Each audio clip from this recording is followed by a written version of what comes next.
ನೋಡಿ, ಮತದಾನ ಮಾಡಲೇಬೇಕು ಅನ್ನುವಂತಹ ಮನಸ್ಸಿದ್ರೆ ಕುಂಟು ನೆಪಗಳು ಅಡ್ಡಿ ಬರಲ್ಲ ಅನ್ನೋದಕ್ಕೆ ಈ ಘಟನೆ ಸಾಕ್ಷಿ. ಆಕ್ಸಿಡೆಂಟ್ನಲ್ಲಿ ಗಾಯಗೊಂಡಿದ್ದಂತಹ ವೃದ್ಧೆ ಮತದಾನವನ್ನ ಮಾಡುವ ಮೂಲಕ ಬದ್ಧತೆಯನ್ನ ಪ್ರದರ್ಶನ ಮಾಡಿದ್ದಾರೆ. ಬೆಳಗಾವಿಯಲ್ಲಿ ಮತವನ್ನ ಚಲಾಯಿಸಿದ್ದಾರೆ 68 ವರ್ಷದ ವೃದ್ಧೆ. ಕೈ ಹಾಗೂ ಕಾಲಿಗೆ ಗಾಯವಾಗಿದ್ರೂ ಕೂಡ ತಮ್ಮನ್ನ ಹಕ್ಕು ಚಲಾಯಿಸುವ ಮೂಲಕ ಉಳಿದವರಿಗೆ ಮಾದರಿಯಾಗಿದ್ದಾರೆ. ಮಗಳ ಸಹಾಯದಿಂದ ಮತಗಟ್ಟೆಗೆ ಬಂದು ಮತವನ್ನ ಚಲಾಯಿಸಿದ್ದಾರೆ.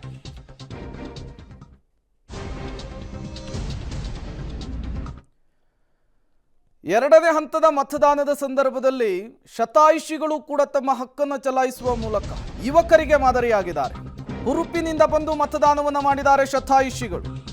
ಈಶ್ವರ್ ಖಂಡ್ರೆ ತಂದೆ ಭೀಮಣ್ಣ ಖಂಡ್ರೆ ವೀಲ್ ಚೇರ್ನಲ್ಲಿ ಬಂದು ಮತದಾನವನ್ನು ಮಾಡಿದ್ದಾರೆ.